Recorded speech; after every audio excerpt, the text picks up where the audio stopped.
Hello, hello. Welcome to the Asian Dating Podcast. Today I have a special guest. Her name is Mary Dee. She is an international speaker, author, philanthropist, and business advisor specializing in strategy and leadership. She will help you gain confidence, spark joy, and design your business and personal life around what matters most. Mary is a force to be reckoned with when it comes to the power of her infectious joy, love, wisdom, and grace. For over 20 years, she's been advising clients in the direct sales, coaching, and consulting and film production space. I met Mary because we were in a group together or someone recommended us to meet. She healed from breast cancer holistically without chemotherapy or traditional pharmaceuticals. And we've kind of hit it off and kind of stayed in touch. And I was like, man, you're Asian. Come and join me on my Asian dating podcast and give us some dating tips and clues about how we could become better daters. How are you, Mary? I'm fantastic. Thank you for that lovely introduction. And it's always a joy to see your face and just be in your presence, May. You're such a joy. You're so awesome. You're so awesome. So I want to talk a little bit about you today and maybe some dating tips that you can give for the women out there that are kind of similar to you, your lifestyle, and just want you to kind of explain it in your own words about who you are and Sure. what we should talk about dating today. Absolutely. Absolutely. So I would say that, I had someone describe me as boho glam. So I'm a little bit hippie, but also I like to wear deodorant. So I've got a little mixture of both in there. And I would say that at the end of the day, when it comes to the dating world and being single, there's a lot of layers to that because number one, I am a professional female. I do own my own business. And I think that oftentimes that can be considered masculine. But actually, I think this is such a great opportunity for women in this position to also lean into their feminine, especially when it comes to dating. Because I heard this statistic recently, and not so much a statistic, but that men in general are starting to go overseas, and they're going to places like South America or they're going to Asia to find partners because they feel like we're just so liberated here in the US sometimes that it's hard to find, a woman who will lean into her feminine and allow us to be supported by a man. And I think that the most beautiful dynamics of a relationship are when both people can show up in mutual respect and love and trust and allow each person to naturally take their roles in the relationship, whatever that means for them in terms of that, but also letting men be men and letting women be women. So I think that's such an interesting kind of factoid. So dating now is definitely a lot different than it was when I was dating 20 years ago. So I would say that if I have to give someone tips, one of the first ones that I would give is, confidence is so helpful, and it's helpful on both sides, whether you're the either partner trying to come to the table. And I think taking all of the pressure off of that initial meeting is really one of the easiest ways to continue to lean into your confidence and who you are. And when I say take the pressure off, I say one of the things I love to do when going into a date is to literally say to the guy, hey, I want you to know that I'm not showing up hoping that you have a ring in your pocket. I'm hoping that we can show up and that I'm going to get to see this wonderful man that you are and get to know you. And I want you to get to know me as well. And I'm hoping that we can create a really great foundation of friendship so that I'm hopeful that there is somewhere we can go. And also, like, we don't have to get married tomorrow. Like, that's also not necessarily like the goal here. So I want to take all of the pressure off. So I think taking the pressure off of both sides feels really good. I actually have some men in my life who I've literally had for almost 30 years now, actually, because that's how we started. We did go on a date and we did start off with no pressure. And as time went on, we realized that dating wasn't necessarily going to be right for us as partners for each other, but we ended up being lifelong friends. And single people know single people. And people forget that. So know that your single friends probably have other single friends. And so there's the opportunity to be able to meet someone else through a network. And I think that that's also invaluable. The other thing I'll say, May, is I feel like the other piece of me, outside of being a professional female who owns her own business, I am also a breast cancer survivor. So I have a lot of scars. I actually don't have nipples. And a lot of times, I think anytime you're coming out of a life-threatening situation or a situation where you have medically had some things done, or maybe, I don't know, you scratch your knees up as kids, whatever it is, whatever scar or imperfection is showing up on your body, men are way less hard on our bodies than we are on our own. And I have certainly learned that. And that took time also, because I think there were some insecurities. When I was younger, it was definitely around my weight. I've always been very curvy. And in my mind, that's not what the media fed me. And so I felt like, oh, my body is not like the Victoria's Secret model body, or I'm not super, super slender and tall. And once I started dating, I started to go, oh my gosh, there are so many fish in the sea, and there are a lot of fishermen. And fishermen are not always looking for the same fish. And it's really remembering that all of us, we're like flavors of gelato, right? You got to find the one that hits for you. And it's realizing that that beauty is in the eye of the beholder, and that the right person for you, they're going to love every piece of you. And men in general are, again, way less critical of our bodies than we are of ourselves, and even how we can even be with other women. So I think that that's really important to know. And that should be able to be something that feeds into your own self-confidence of also being able to lean in and just love you for who you are. Love yourself, love your body, love the way that you're showing up, and also continue to make improvements where you can, right? Staying healthy, trying to stay fit, whatever feels good for you, so that when you do put on your clothes and walk through the door and you go to meet someone new, you're confident in who you are and owning that fully. So I've seen a lot of full figure women really own who they are, and it's beautiful. And men love confidence. And that's what I found is confidence is such a, I'd say, the number one thing that I would love to sprinkle on the world, because I just feel like people would then speak up and actually ask for what they want. And it'd be easier for people to raise their hand and the other person to go, oh, you're raising your hand for that? Ooh, me too. And then they get together and it's a, beautiful love story. I love it. I love it. You said, so I'd say that those, you said a lot of things. I was trying to take notes, but you said something about being feminine. How do you, as a professional woman who's very successful in her own business and have gone through a lot in life, how do you be feminine on a date? Because I think some of the women out there forget how to be feminine. Can you elaborate a little bit on that? Yeah, absolutely. So feminine in the sense of, if a man wants to open a door for me, then I'm super grateful and I allow him to. I love can I open the door for myself? Yes. Is it nice when someone else does it for you? Yes. And allowing a man to take that chivalrous role in those ways, I don't think there's anything wrong with that. I think it's a really beautiful thing to let a man feel like he can show up and create a level of safety for you. And there is a level of safety in be feeling cared for. And if that's one of the ways he can care for you, it's as simple as opening a door, then I think we let them, know? And yes, can you do it yourself? Of course you can. But how beautiful to allow him also to treat you like the princess that you are, and let him open the door for you, and let him cook you dinner once in a while. Let him take on some of those roles that feel really good, because for the most part, when a man knows that he can create safety for you and he can be a help for you, then it also allows you to step in and be a great supporter of him and understanding, okay, like where can I also show up in this relationship and be the support that he needs when things are not great or when he's having a bad day. It just creates this really lovely level of respect and care.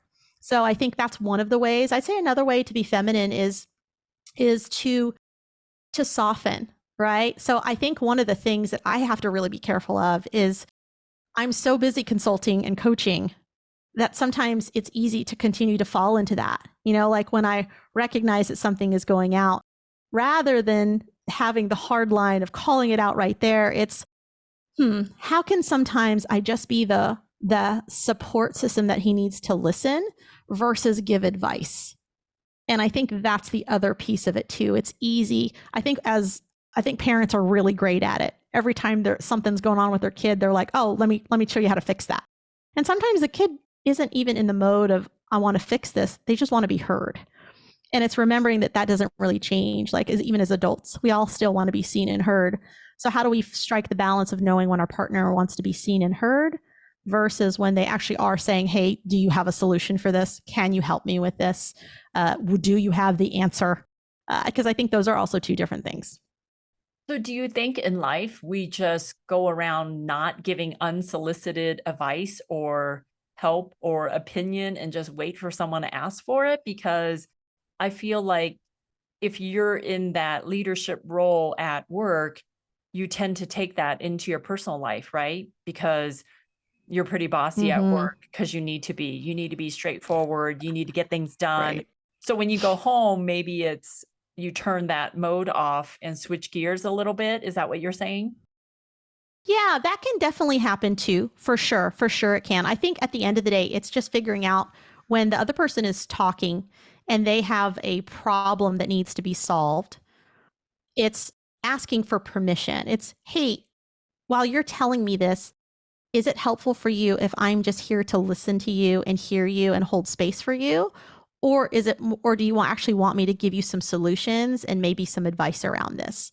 It's as easy as asking that question, because sometimes the answer will often be, "Yeah, I want your advice." Sometimes it's, "Yeah, I just really want someone to listen to me right now." And it's also realizing that people process differently. And I'm sure all of us have that friend, right? That friend that comes and they throw up everything on us. I guarantee you, if that's your friend, they're probably someone who processes out loud. And it's funny because I have, with my clients, we have groups on like WhatsApp and Voxer, like those types of apps on your phone where you can talk verbally back and forth with each other. And I always know which clients are which, because I get the ones that leave me like the voice messages, and within the message, they actually resolve their own problem just by speaking it out loud. And then they'll be like, "I'm glad you listened to that. I think I solved my own problem. Okay, thank you. Have a good day." Like versus, "Here's my question." And then they're waiting for an answer. So I just think it's really funny to also see the difference. And that goes back to just each of us seeking to know each other deeper.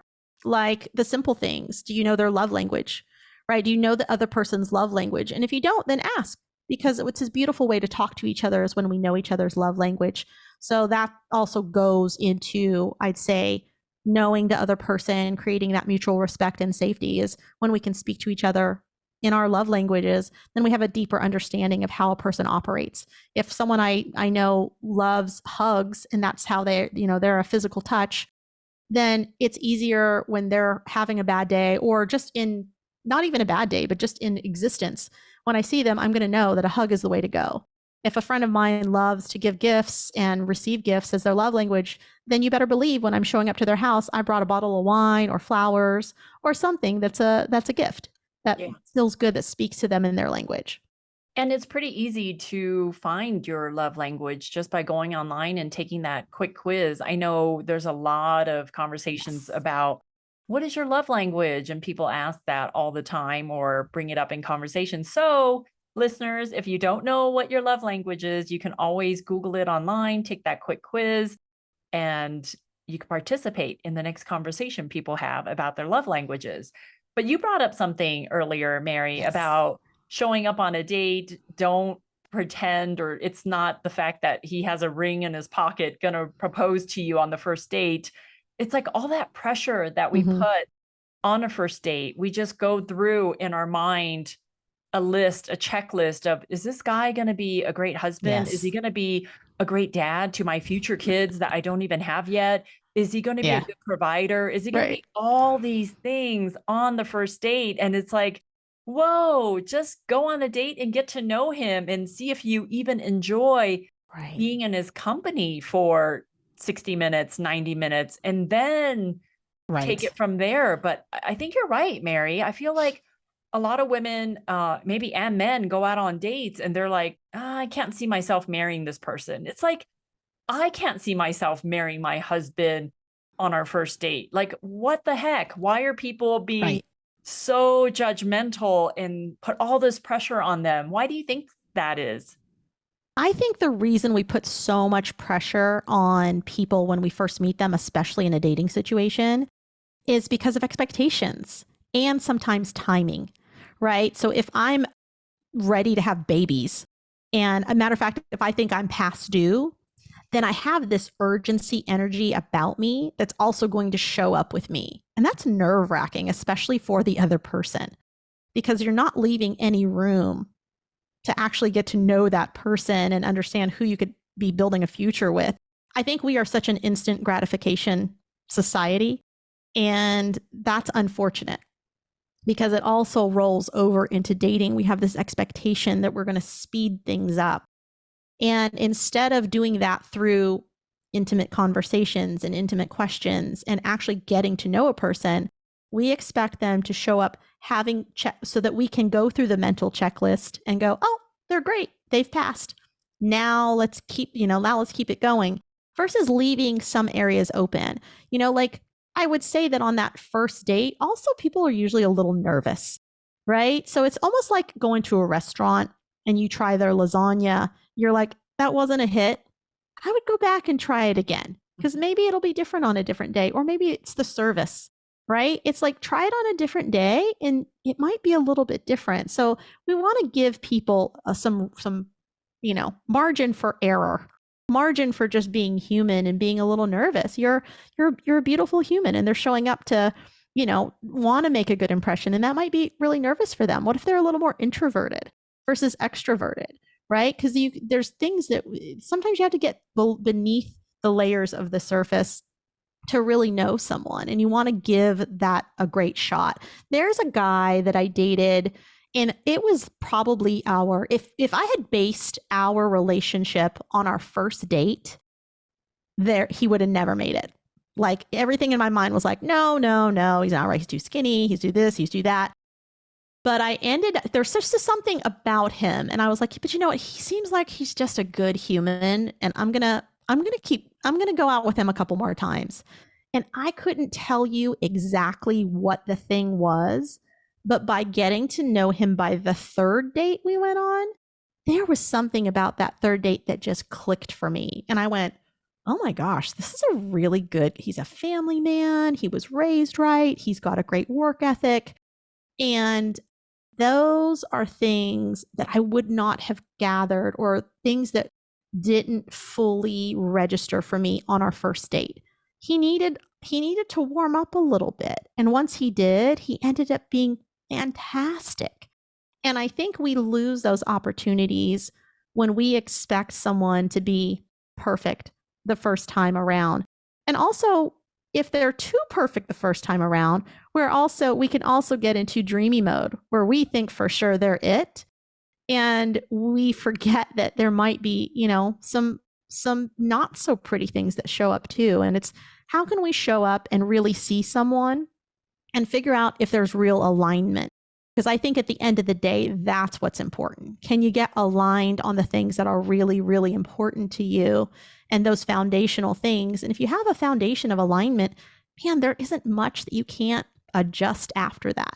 If he's vegan and you're not, like you'll figure out you can work through that.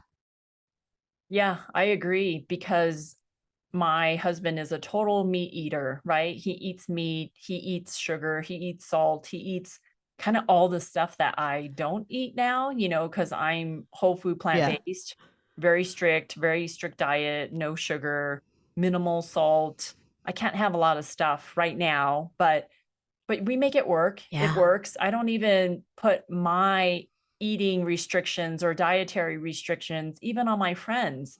But think back, Mary, going back, I don't know, maybe 10, 20, whatever years, what made you be so open-minded and not judgmental like that when you go out on a date? Because you weren't born this way, like, oh, I'm just going to be, happy-go-lucky and see what everybody's lives are like and really give them a chance. It's no different than when you're meeting a platonic same-sex friendship person that you go out on 2 or 3 outings, right? Before you realize, we really click. I really like her. We could totally be friends. And we might even be BFFs, but When was that moment for you that you're like, huh, I think I really need to give a guy 3 dates and not just write him off after the first date if he doesn't check my mental checklist?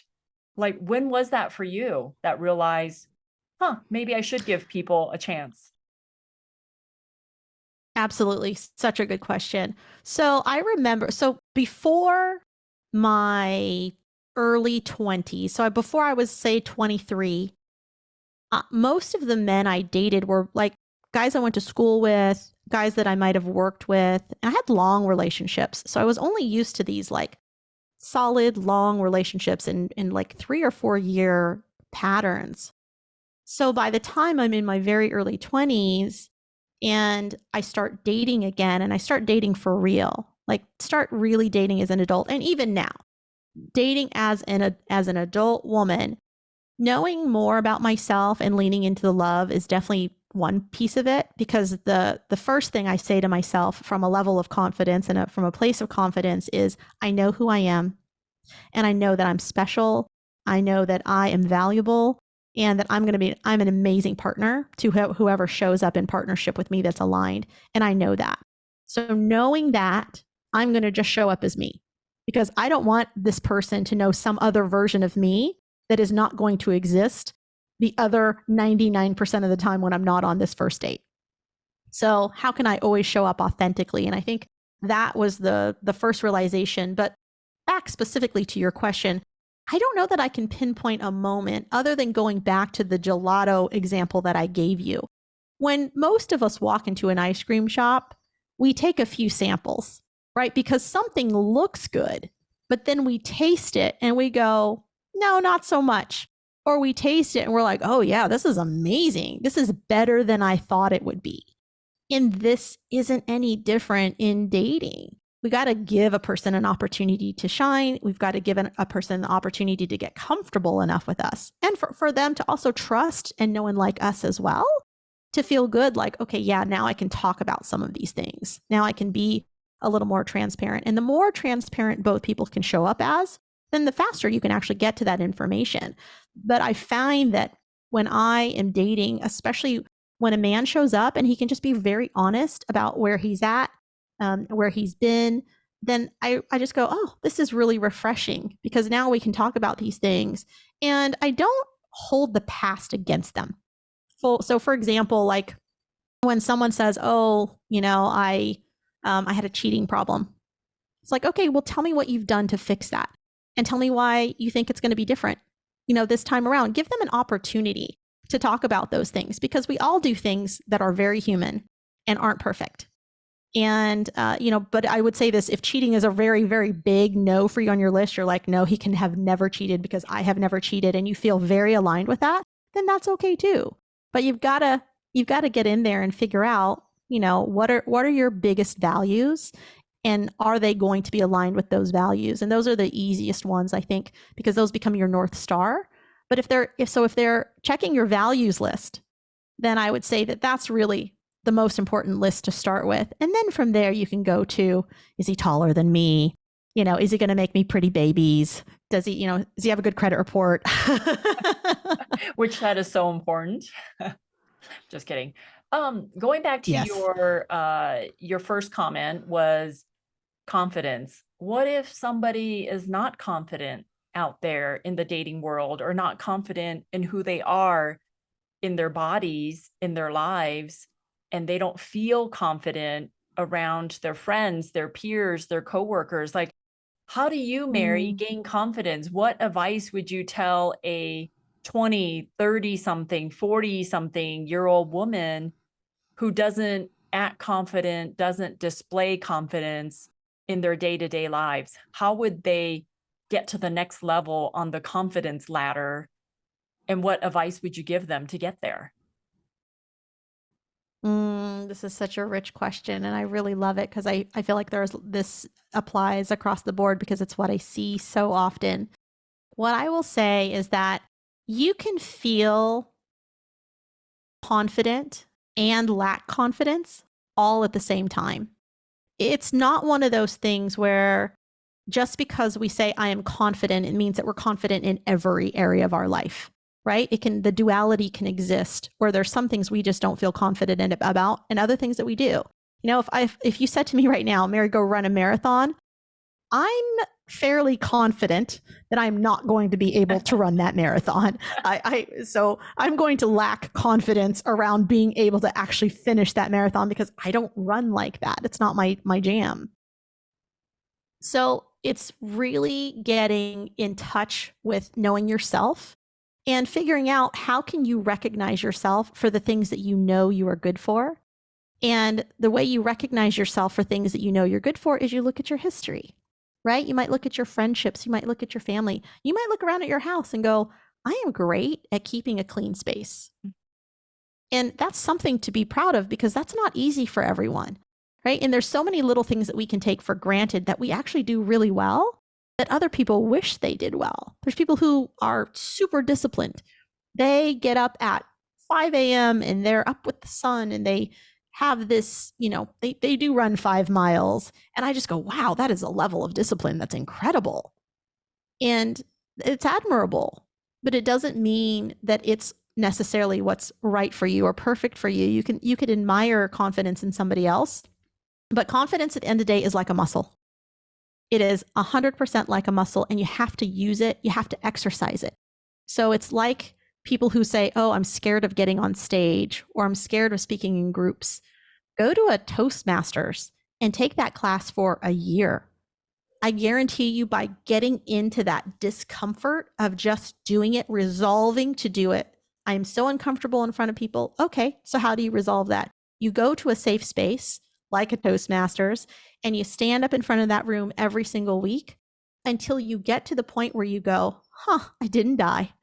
And you know what? This actually isn't so bad. And I can know how I need to show up. Maybe I'm prepared a little bit more. So for example, if you're not confident in holding conversations, because I feel like this is one that comes up, especially in dating, people are like, oh, it's awkward. I don't know what to say. Think about some questions in advance. Think about some questions that you honestly do want to know about this person and practice asking those questions.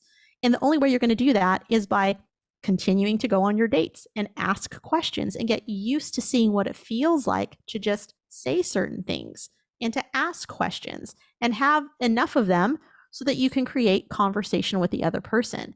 And a little preparation usually helps us be a little more confident, but more than anything, honestly, it's just the practice of it, May. It's willing to practice, knowing that everything you actually want is on the other side of whatever you're scared of. And the only way to conquer that or to at least process through it is you've got to take that step to getting uncomfortable. So and this is in life. We have to get comfortable with being uncomfortable because it's the only way we grow. It's why they call growing pains, because when we stretch a little bit, it usually hurts. But once we get through the pain, we realize, oh, so much better on the other side. And oh, that fear is gone, or that pressure is gone, or you're a little more confident and you're able to move forward and not be so stuck. Because if you don't make any changes, you can't expect change or anything different to show up for you. I love everything you just said. I don't even think I need to rehash it or summarize it or anything.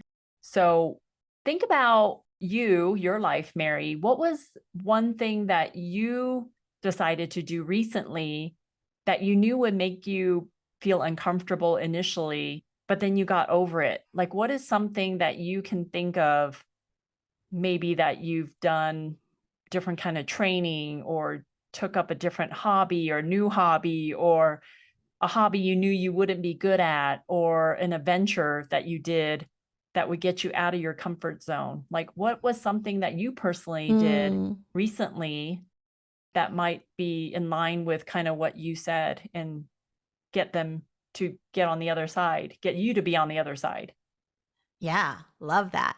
So, one of the ways that I like to keep myself challenged is cold plunge. I have actually been doing that for about the last 2 years now.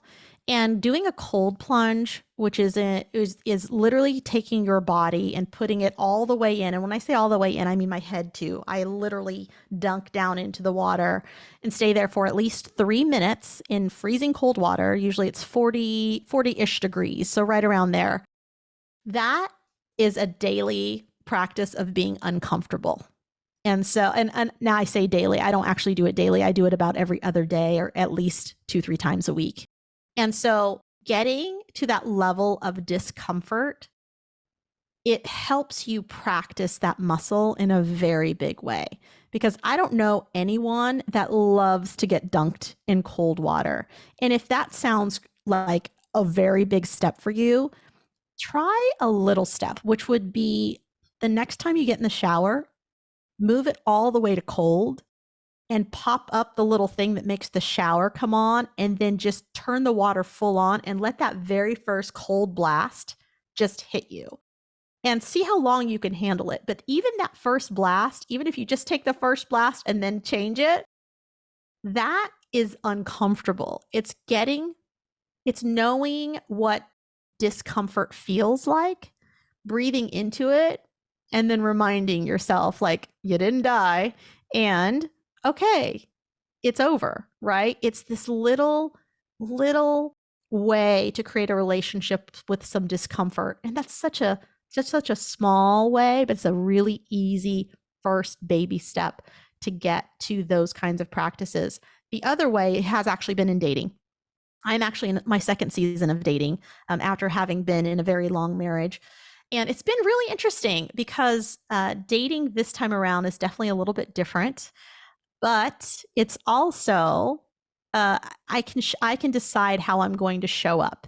And this time I am showing up even more authentically. So I'm being really, really intentional about the questions I ask so that I can ensure that there is some alignment.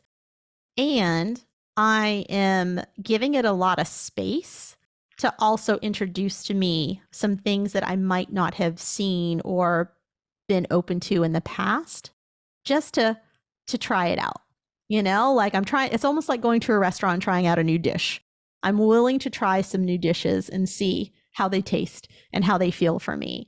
And that's been a really fun adventure. But most of it has just been showing up very authentically and being okay with asking for what I want and okay with saying exactly what I'm feeling. And that's been really nice because I found that the right people mirror that. And so they're also showing up and saying, oh, this is what I want. Mm-hmm. And this is what feels good for me. Here's what didn't feel good for me in the past, and here's why. And it creates these really beautiful, delicious conversations that make your heart sing because you get to really connect with someone and really get to see them and they really get to see you. And it's nice to be fully seen and know that that person is like, yeah, like I still want to keep having this conversation with you. So that's been really fun. So when you're on these dates, are you saying that you're dating men that you normally wouldn't have dated before or didn't think it was your type, but you think, you know what, I normally don't date an engineer, but you know what, I like everything about his profile. I think I'm going to go for it. I will try a new dish. Is that kind of what you're thinking?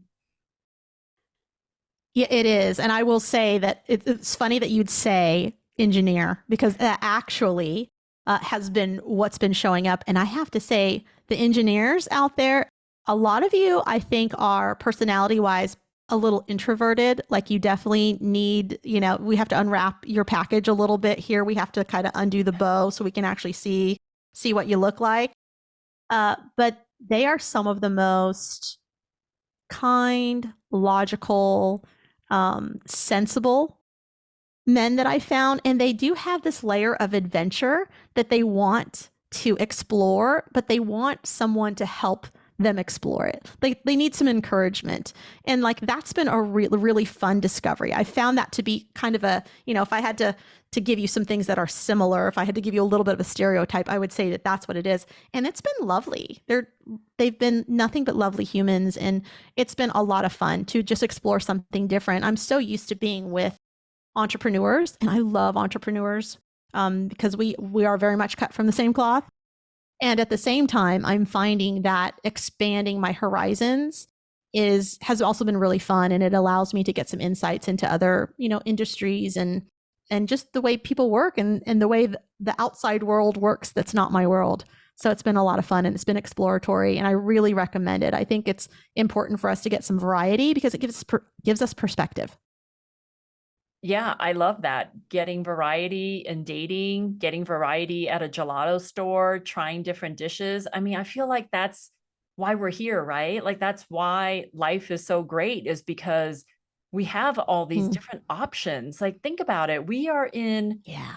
the States, America, where we have all these options and unlimited adventures that you can take.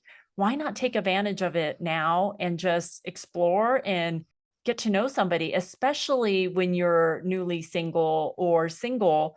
This is your chance to meet as many different types of people as you Yes. can. And I love that. I love what you just said.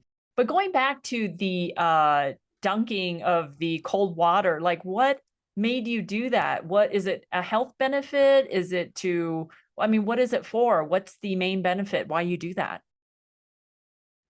Yeah. So the way I learned about it was through, so I love biohacking. And when I say biohacking, as you shared in the beginning, May, one thing we share is that we've both been through a breast cancer diagnosis. And because my choice was to heal holistically after surgery, that choice for me was also driven by talking to holistic doctors, talking to functional medicine doctors, talking to people who have been in communities like biohackers for a long time, talking to centenarians, getting to know what helps with longevity, what helps with overall health and wellness, and not just our physical wellness, but our mental wellness, because that is such a huge part of it. It's the one of the biggest parts of it if you didn't know that. So in this, it's finding those modalities that are things that are accessible and things that I know that I can do. I can't stand the cold. I would have told you I can't stand the cold. Growing up in California, as much as I love the beach, I could never get in the water because it was so cold. And a couple months ago, I was doing a photo shoot at the beach. And next thing I know, I am literally in the water in just my bottoms.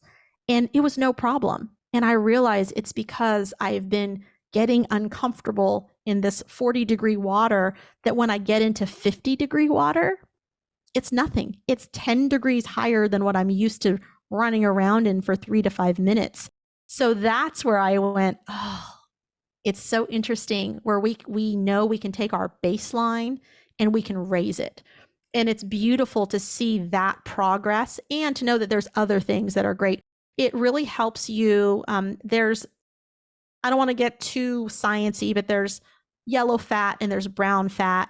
Your yellow fat is obviously not that great for you. Brown fat's what helps protect your organs.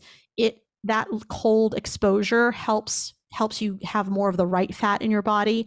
The other one is that it sends your body into an immune response mode when you hit water that cold, and especially when your head goes under, because your body literally says, "Oh my gosh, are we drowning in ice cold water right now?" And it's immediately releases all those white blood cells to like go and protect your organs, protect your body. So it literally sends out a little army. And so it's an amazing way to send a little army out to your body in a way that you can't do just sitting on the couch. So that would be one way that I found cold therapy being one of those amazing ways. And then, like I said, it's the mindset. You have to sit when you get in that water. It's hard not to go because it's cold and you don't know how to breathe. But this is the important part, is this is where you do breathe. And this is just like life. When something gets thrown at us that is a monkey wrench or not good news or tough, whatever challenge shows up, how do we breathe through it?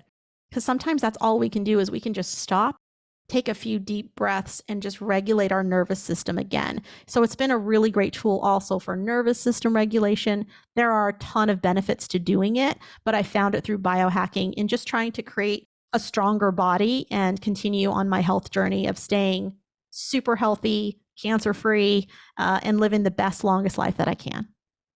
I love it. Thank you so much, Mary. That was so fun talking to you. I feel like I could just spend another hour talking about biohacking and all of our secrets, trading secrets with living a healthier life. And I wish you a healthy, healthy, healthy 2023 and beyond. And so grateful for you for being on the show today. And it's always so good talking to you, Mary. And please Keep in You touch. too, May. And for all the women out there, if you're open to meeting a great guy, I would love to meet you. Please go to twoasianmatchmakers.com, fill out a profile with me so I know how to find you and set you up with a great, accomplished, successful man. And Mary, I'll give you a few minutes to talk about what you do and if there's anything you want to promote today. Amazing. Yeah. I have a podcast. It's called The Mary Dee Show, where I interview CEOs and artists and luminaries on what do they wish they knew? What do they know now that they wish they had known before they got started? So it's a really fun topic. And so my podcast would love for folks to give that a listen and a rating. That would be amazing. And other than that, if you want to connect with me, you can do so on social media, on both Facebook, LinkedIn, and Instagram. You can find me at the Mary Dee, and that's TheMarydee. Other than that, it's marydee.com. And I would love to connect with folks. And I do love to hear what people learn about love languages. So if any of you are learning about that for the first time on the call today, it would be, or on the podcast today, it would be amazing to have you share what you learned about your own love language and how that's showing up, how that gives you new glasses when you are looking at other people, whether they're your family or your partner. What are your two dominant love languages? Ooh, so I tend to love to receive in physical touch, and I tend to give love by quality time. Those are my top two. Okay, mine are gifts. Yeah. Give and receive gifts. I love that. And quality time. Okay. So yeah. Oh, I love that. Thank you, Mary. I I love appreciate that. you. And I will talk to you later. Bye, guys. Thanks, May.